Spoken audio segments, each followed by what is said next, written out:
ผมพอกับช่อง YouTube บละมื้อนี้ก็อยู่ที่บ้านน้องไก่ทองพี่น้องเอ้ยบรรยากาศยามเช้าๆตั้งแต่6 โมงเช้าพี่น้องตื่นขึ้นมากะมาเยี่ยมยามเพิ่นเลยอากาศหนาวๆหนังพิงไผเนาะอ๋อตัวกินส้มแต่เช้าแท้อืมเป็นตาน้ำลายแตกน้ำเนาะแต่เช้าเลยส้มมะขามอ๋อพี่น้องเลยเนาะสบายดีเด้อสบายดีหัวยุงหัวหยองยังพันน่ะสวยหน้าซ้ำนอนนี่ฮะหากระตื่นบ่โอ้อันนี้ก็จัดแต่เช้าเลยเนาะสวัสดีลูกนี่ล่ะน้อยเป็นได้น้องบ่หนาวบ่น้องหนาวน้องเจ้าเด้หนาวบ่น้องเจ้าอยู่ไสน้องเจ้าอยู่เพื่อนป่ะโอ้งวกกินป้อพักนี่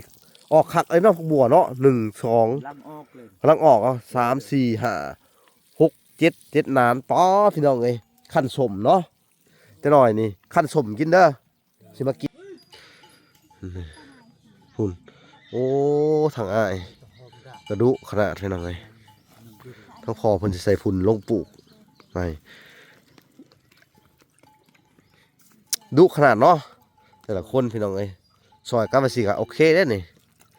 เนาะปอผักบัวพี่น้องเอ้ยอันนี้เพิ่นว่าสมกับคนอยากได้เนาะพอมีดินเจ้าของแล้วก็จัดเต็มที่เลยเนาะปลูกเลยปักพริกมะเขือพี่น้องเอ้ยอันนี้ฮะผักบัวเก่าสุดเจ้าตะกี้บ่นี่ฮะปลูกบัวเก่าแต่อยู่เซ่เนี่ยแสดงว่าแต่ละปีเขาปลูกหลายสำนี่เลยลายคนอ๋อดุขนาดพอได้ขายบ่หรือว่าปลูกเขาได้กินนี่ไข่ขายน้ำแน่บางคนไข่ดีใส่ให้หมู ขี้งัวผสมขี้ไก่พี่น้องเลย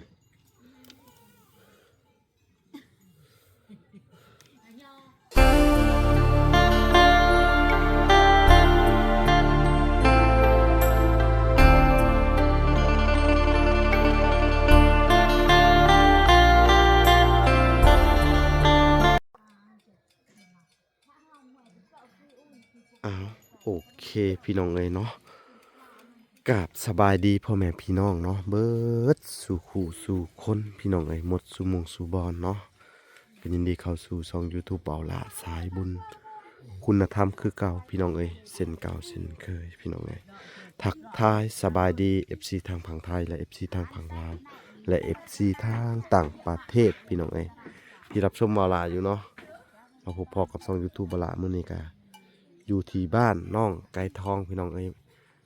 บรรยากาศยามเช้าๆตั้งแต่6 โมงเช้าพี่น้องตื่นขึ้นมากะมาเยี่ยมยามเพิ่นเลยอากาศหนาวๆหนังพิงไผเนาะอ๋อตัวกินส้มแต่เช้าแท้เป็นตาน้ำลายแตกน้ำเนาะแต่เช้าเลยส้มมะขามพี่น้องเลยเนาะสบายดีเด้อ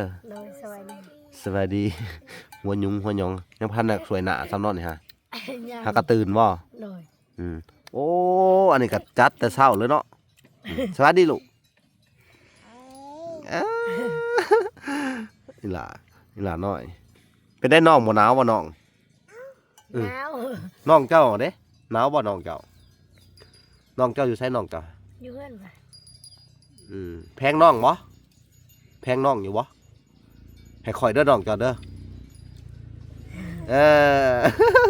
เดี๋ยวสิให้ข่อยบ่แหละน้องน้อยเจ้าหา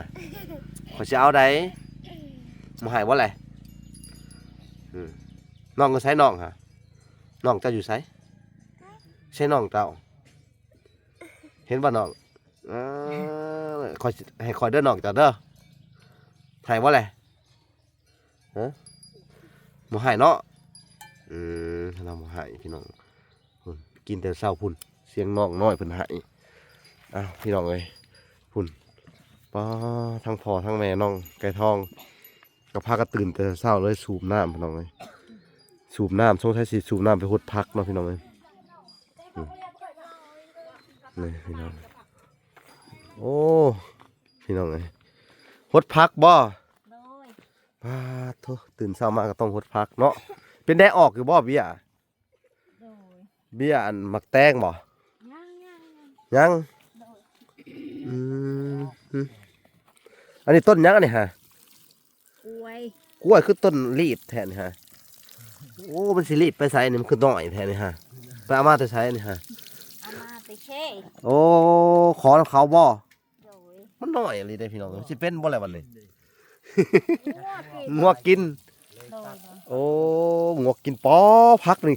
ออกคักไอ้เนาะบัวเนาะ1 2 ลังออกเลย กำลังออกอ่ะ3 4 5 6 7นานป้อพี่น้องเอ้ยขั้นสมเนาะ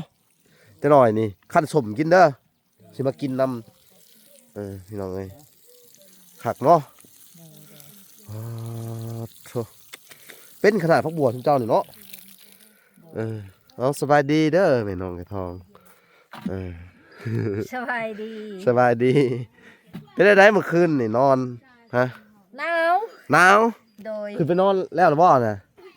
โดย อ๋อคุณทั้งพอเพิ่นก็หิวมาหิวมา เย็นเด้ มันเย็น โดย มันเย็นเนาะ โดย อ๋อหิวคักเลยเนาะเอาสบายดีทั้งพอน้องกระทองหิวมาเลยมาเติมใส่ตัวนี้คือว่าตัวนี้บัวนี่มันจังกันนะโอ้จักกระหดไปสั่นเลยพี่น้องเอ้ยคุณน้องพรสบายดีน้องพร สบายดี มื้อนี้คือตื่นแต่เช้าแถมันหนาว ไปเลี้ยงงัวบ่มันได้ไปเลี้ยงงัวนะ เดินสแกนได้ ยังบ่ได้ไปอยู่ยังบ่ได้ไปอยู่จะไปเลี้ยงงัวแล้วจังหน่อยเนาะตื่นแต่เช้าแบ่งหน้าที่กันพี่น้องทุกคนกันพี่อาเรียกสกายกันเด้อ โอ้งัวผู้งัวเขาก็มาซนงัวเพิ่นพุ่นพี่น้องมันของเลยเนาะพี่น้องบรรยากาศยามเช้าๆผักหญ้าขาคิงที่เพิ่นก็เริ่มออกหมดเลยเนาะพี่น้องเอ้ยตะแกงที่เพิ่นภาษาเฮานี่ตะแกงคืออิหยังเครื่องร่อนน่ะเด้พี่น้องเอ้ยอันนี้ตะแกงคือเพิ่นคืองัวพี่น้องเอ้ยเนาะคุณหดเลยคือบ่ใส่บัวเลยฮะคือบ่ใส่บัวปุ่นมีครบเบิดเนาะหลายอย่างพี่น้องเอ้ยนี่ตะกี้นี่มันบ่มีบ่อนปลูกเนาะมันพอมีบ่อนปลูกแล้วก็ใส่เต็มที่เลยผู้เบี้ยหมักพริกพี่น้องเอ้ยเบี้ยหมักพริกเบี้ยหมักเขือโอ้มีครบเบิดเลยได้พี่น้องเอ้ยนี่ผักกระตูผักหอมเปผักบัวพี่น้องเอ้ยผักหอมซีก็ซื้อมาให้เจ้าเพิ่นอยู่นี่พี่น้องต่ออันนี้น่าจะเป็นหมักแตงพี่น้องเอ้ยนี่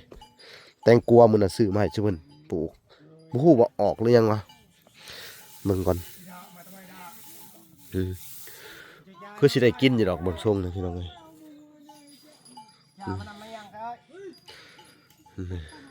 หุ่นโอ้ทางอ้ายกระดุขนาดพี่น้องเอ้ยทั้งพอเพิ่นสิใส่ฝุ่นลงปลูกไปดุขนาดเนาะแต่ละคนพี่น้องเอ้ยซอยกันไปสิก็โอเคเด้นี่เนาะปอผักบัวพี่น้องเอ้ยอันนี้เพิ่นว่าสมกับคนอยากได้เนาะพอมีดินเจ้าของแล้วก็จัดเต็มที่เลยเนาะปลูกเลยหมักพริกหมักเขือพี่น้องเอ้ยคือมื้อนี้ก็แล้วแหละเนาะมุงเนาะ เด้อแล้ว ผู้ที่แอมเลยเป็นบ่ฮะ เด้อ แอมนี่อันนั้นเด้อฮะตอกอันนั้นเด้ออันเอาใส่ไม้ใส่หยังตอกรีมบ่ให้อันดันไว้นะ เด้อ ล็อกมันฮะเดี๋ยวหาตะปูอันห้องใส่ไม้แล้วก็ตอกคัดไว้บ่ให้มันอันน่ะเด้อ เด้อ โอ้แอมเลยพี่น้องเอ้ยทางอ้ายเพิ่นก็ฮดพักพี่น้องเอ้ย หอมจัง ผักหอมเนาะหอมเปเนาะ เด้อหอมปี ผักหอมอันน่ะเด้ผักหอมซีโอ้น้องพรเด็กอันน่ะเด้น้องพรสอยกันเนาะพักบัวก็มีเนาะนั้นน้อยๆแต่ก็มีเนาะเห็ดเบิดนั้นในนั้นน้อย ผูกบัวเด้เจ้าของ โอ้ เจ้าของทอดนี่ แสดงว่าอัน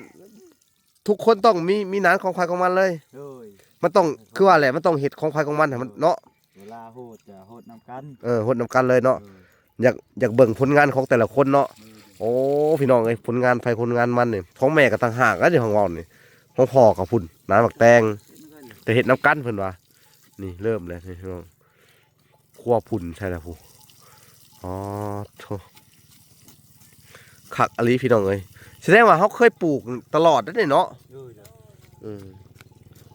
ดูอยู่เซ่ให้ ทางน้องปุ้ย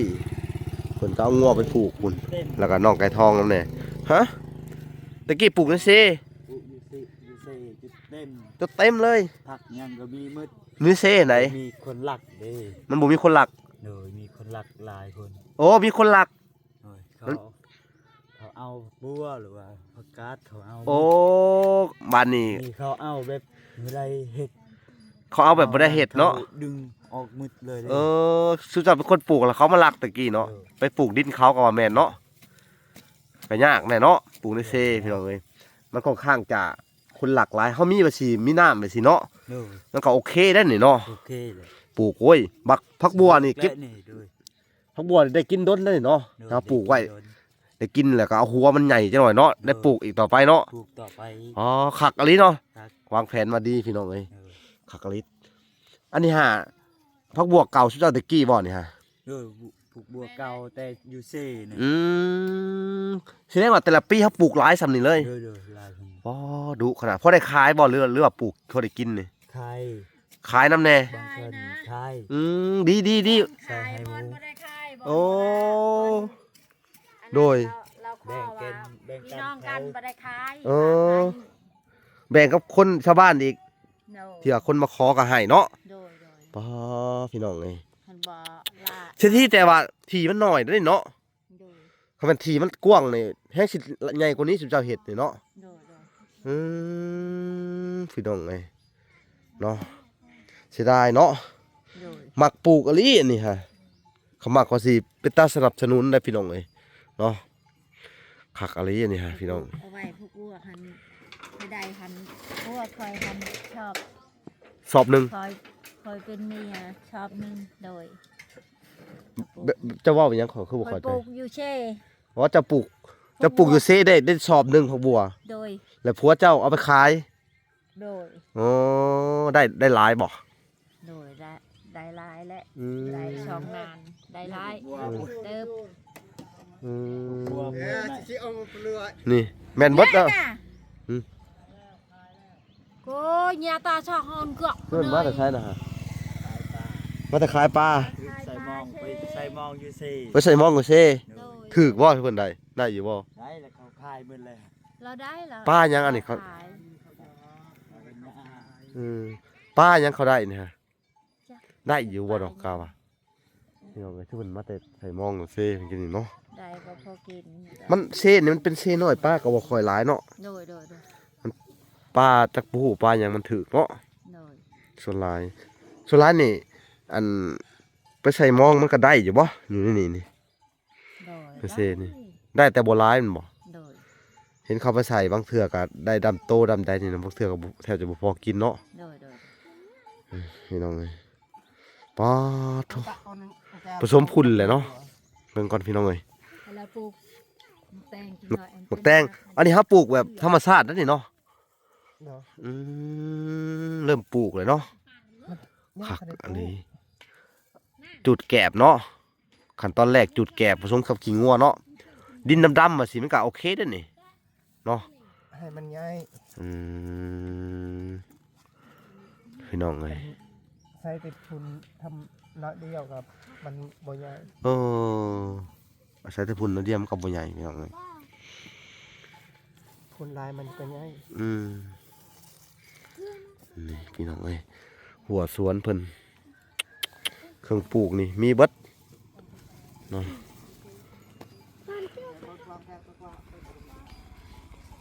เพิ่นผสมดิน ไม่ใช่เอ้ย เพิ่นสิปลูกพี่น้องเอ้ย เอาพอปูโดดมาตั้งไว้เอ้าสิไปยาปลาอีกว่า คักอะไรล้อพี่น้องเอ้ยนี่พุ่น ยกไม่ตาจิ ทางนั้นไอ้กกสุเพิ่นพี่น้องเอ้ยทางลูกชายเพิ่นไอ้น้องไก่ทองกันเพิ่นพรวนดินสิปลูกต้นนี้นานต้นนี้สิลงหยังต้นนี้ สิปลูกอันนั้นมะแตง ปลูกหมักแตง ยังบ่ได้ปลูก ค่อยซื้อมาให้ฮะหลายซองหนึ่งพากันปลูกกันเด้อ เลย อืม กันปลูกไปเลย แบ่งกันปลูกของพาสิได้กินพี่น้องเอ้ยซาวดินใส่กันเนาะ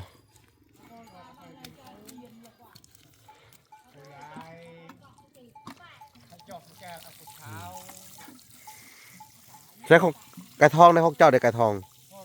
ไม่ใช่ของเจ้า ยังบ่ได้ปลูก ยังบ่ได้ปลูกเพิ่นปลูกพริกได้มื้อน่ะนี่ต้นของเพิ่นหั่นนะพาสิได้กินบาดนี่มาลุ้นกันพี่น้องเอ้ยป๋อบัดคำว่ามันใหญ่นี่คำว่าบางพริกก็ใหญ่อันนี้ก็ใหญ่นี่จิ้มก็อยู่แล้วขึ้นเนาะ เลย พี่น้องเอ้ยมาลุ้นน้ำกันเนาะตอนมันใหญ่พี่น้องแต่ฮักบัวเนี่ยก็เริ่มแล้วนี่เริ่มใหญ่แล้วพี่น้องเอ้ยฮักบัวนี่เนาะพุ่นทั้งพอพุ่นนี่บริขาดเนาะพี่น้องผมต้องไปหาพอพุ่นเข้ามานั่นนี่ก็เพิ่นว่าหลายคนดีหลายผีแก้มไก่เนาะหลายคนก็ดีก็ซอยกันคือว่าซี่เนาะพี่น้องนี่เพิ่นว่าหลายคนก็ซอยกันว่าซี่ก็ได้เวียกได้งานอยู่พี่น้องเอ้ยเขาหลายคนบ่ซอยกันก็โอ้ตายได้เนาะ แถวนี้แหละมัน เฮ้ยใช่ โบราณแล้วมันมีบอนชีปลูก บ่มีบ่อนสิปลูก โดย เด้เฮ็ดอีกแถวหนึงหั่นเด้อแล้วก็ในบ่อนขี้ไผ่นี่เฮ็ดอีกแถวหนึงเนาะจะหน่อย นี่ หืม มันบ่มีบอนปลูกแล้วมะเขือก็บ่มีแล้ว บ่มีแหละบักทั่วก็ยังบ่มีสิปลูกขาย มันบ่มีบอนปลูก บ่มีบ่อนปลูก เขาปลูกนี่สิเอาไว้นี่แหละเฮ็ดเป็นคุมเฮ็ดแบบนี้ คือคุมก็คือเก่าแล้วมันถ้ามันคืนเป็นเครือจังนั้นมันก็บ่มีบอนคนหญ้า ได้ขอปลูกผลในโน่นนี่ได้บ่นี่ คันว่ามีบอนปลูก เขาว่าเพิ่นให้ปลูกนี่คือสิได้เนาะ โดย คักก็ได้โน่นน่ะหรือว่าปลูกไปทางนั้นพุ่นเนาะ ค่ะ พี่น้องเอ้ยโอ้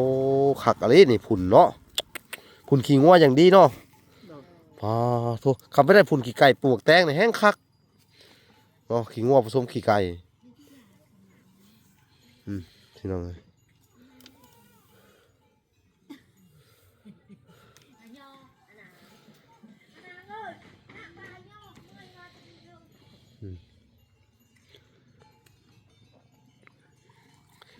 ทางนั้นก็สูบน้ำอยู่ไปเบิ่งก่อนพี่น้องเอ้ยเนาะ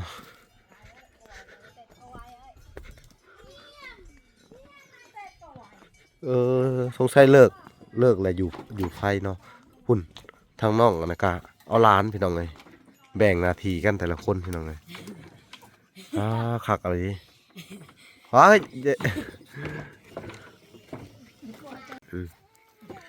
เจ้าละหนึ่งเขาเนาะเห็ดของกินเจ้าเนาะอันนะฮะร้านไห่พี่น้องเลยบาทนี่ทางน้องนางคนเอาล้าน แบ่งหนาทีกันเลยพี่น้องเลยทางอ้ายเพิ่นก็หดพักนี่พี่น้องเลยซอยกันเต็มที่เลยน้องพรก็ได้พี่น้องเลยปุ่นแม่เพิ่นก็ตั้งหากพี่น้องเลยไปสูบออกมาตั้งหากสูบใส่บัวเลยลองเราก็ได้ขยันอะไรพี่น้องเลยสุดๆไปเลยเนาะไปซื้อถามมึงก่อนว่ามันหมอนอยู่บ่สูบ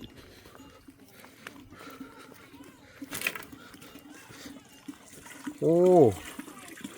มันก็ออกดีอยู่เนาะ โดย น้ำกระใสดีพี่น้องเลยครับ ดีแล้ว มันบ่ได้ผืดบ่ บ่ สูบง่ายอยู่เนาะสูบค่อยๆก็ออกเนาะ โอ้ย พี่น้องเลยขักอะไรนี่สัตว์ดงๆออกมาเลยน้ำเนาะสุดยอดเลย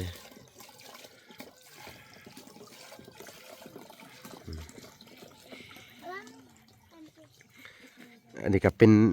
บรรยากาศยามเช้าๆพี่น้องเอ้ยเนาะอากาศเริ่มเย็นหนาวว่าวกันทุกคนตุ่นๆในปากพี่น้องเอ้ย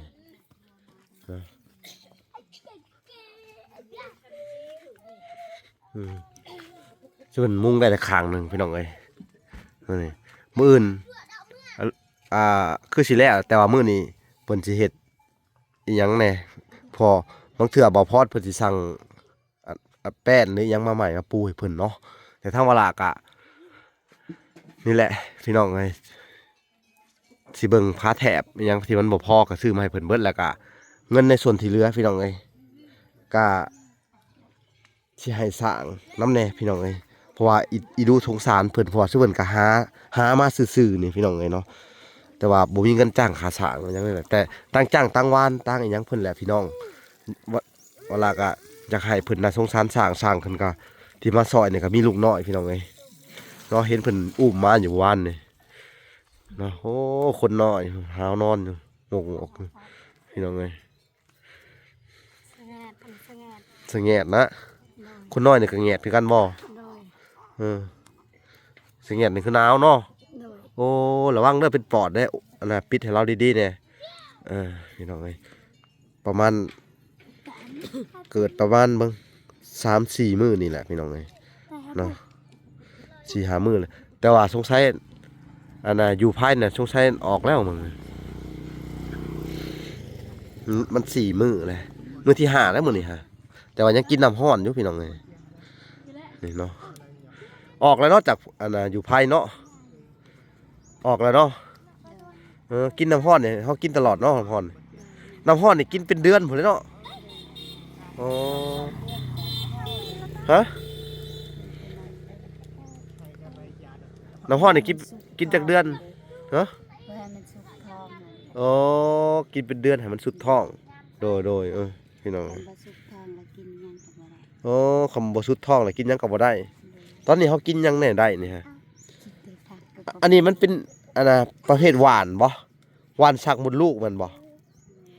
โมแม่นเนาะหวานหยังอันนี้ยาเย็นอ๋อเขาคือหวานสักมดลูกมาต้มกินโมแม่นเนาะยาเย็นพี่น้องเอ้ยการอยู่ไผนี่ก็บ่แม่นเรื่องของง่ายได้พี่น้องคือว่าล่ะเว้าทุกนั่นแหละพี่น้องเอ้ยนี่ตัดภาพมาอยู่ทางพอเพิ่นนี่ล่ะแต่น้องกระท้องกับสิเศร้าคือกันบ่เศร้าพุ่นนี่นะอันนี้คูเนาะถ้าว่าปลูกได้4 นานเนี่ยก็โหอันเหลือกินดอกสลับกินนี่เนาะเหลือกินแล้วสิมากินน้ำเด้อใช่มันบ่ได้เห็นบ่สิมากินน้ำหวะให้มันใหญ่ไว้เนี่ยให้มันมากเก็บมาพี่น้องสิมากินหมักแตงสดๆซุเพิ่นนี่แบบเพิ่นเฮ็ดพุ่นแบบบ่ได้ใส่ปุ๋ยเด้พี่น้องเอ้ยบ่มีเคมีเพิ่นเฮ็ดนี่เนาะนี่เชหันใดกินแล้วปกติอะไรแต่ละปีได้กินแล้วติเนาะจะมียังป้าจะใช่ปานกันไปนั่งก็พูดเด้อนั่งไอ้ลุงเด้อเป็นว่าจะไหนนะไปคันมีป่าให้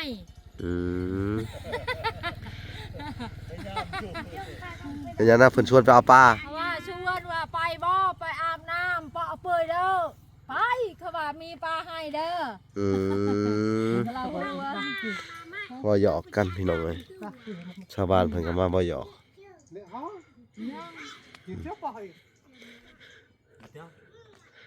ปองต้นขวด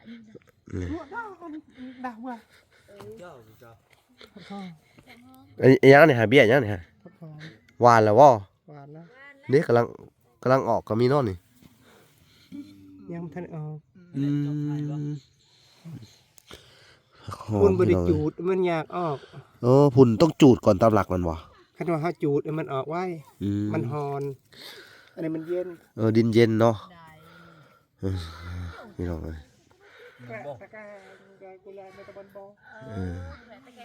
พุ่นว่าพุ่นตะแกงนี่พี่น้องเอ้ย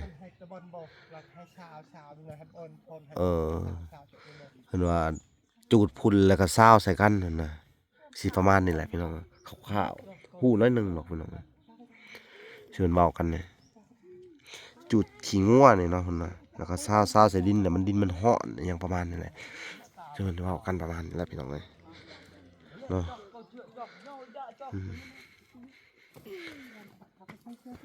นานนี่สิปลูกยังนานต้นนี้ว่างอยู่ได้นี่บักพริกพี่น้องเอ้ยบักพริก3 เดือนเพิ่นก็ปลูกนี่ ติดอยู่เนาะเบียร์มาขอมาพริกมัน เจาะเลย เอาลงดินเบิดเลยเลย ตาจุกเอาตลาดครับเจาะ หายังน่ะ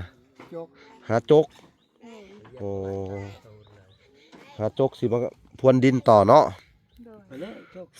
นัวได้ดัง เขาได้จกกันดิแบบครอบครัวซะเพิ่นนี่ดุเบัดทุกคนเลยเนาะทั้งอ้ายเพิ่นนี่ก็สุดยอดเลยพี่น้องเอ้ยทั้งอ้ายน้องไก่ทองเลยนี่พี่น้องเอ้ยน้ำหาวัดซะเพิ่นดุพี่น้องเอ้ยเพิ่นสิขุดต้นน่ะเพิ่มอีก มันเป็นเนียนแก่แม่เลยผมสิหน่อย เด็ดต่อตัวนี้ก็ขุดอ้อมต่อตัวนี้ก็ออกก็ได้นี่ เก่าตาเนื้อหลักคิวเก่าอยู่นะ อืมแบ่งกันละบาดนี่เด็ดสดนี่ก็ปลูกได้เด้อนี่นี่น้ำนึงนี่ แล้วสิคุดอยู่ดี แล้วก็น้ำนึงอยู่หั่นใดอยู่นี่ให้มันสิทั่ว จึงล่าเจาะขยะเป็นอะไรไม่ปีในไม่ปีกันเนี่ยอันปืดโผดในไม่ปีอันในปีอันในชอบจะไปเดี๋ยว ต้นนี้สิจูดใส่ได้ตัวนี้เนาะ บอกเจาะ เนาะ ตัวนี้สิจูด จุดแกบใช่ คนหนึ่ง ต้นนี้พุ่น สอบหนึง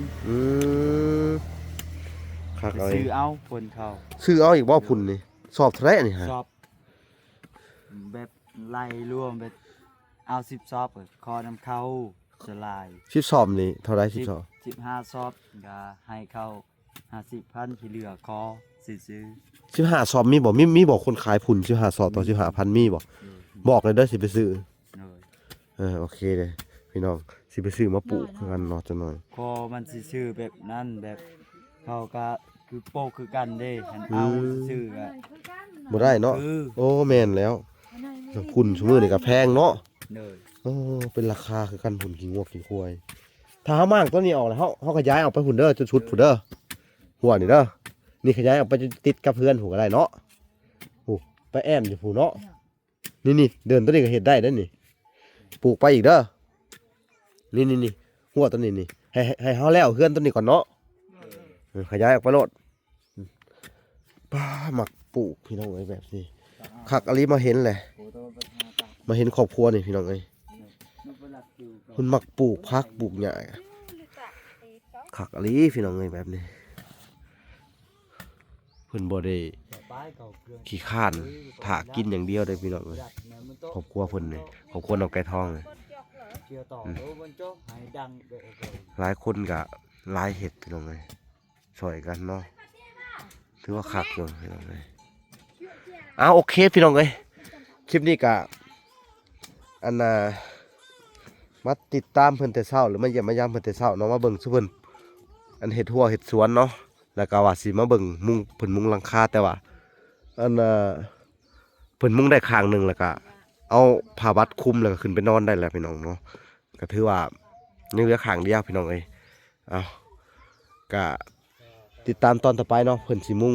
แบบใดอีกพี่น้องเอ้ยก็ให้ทุกคนไปติดตามตอนต่อไปคลิปหน้าเนาะคลิปนี้ก็สิได้จบลงก่อนเนาะแต่เพียงเท่านี้ฝากไปติดตามคลิปต่อไปพี่น้องคลิปนี้ขอกล่าวคำว่าสบายดีเด้อและสวัสดีพี่น้องเอ้ยพอกันใหม่คลิปหน้าขอตัว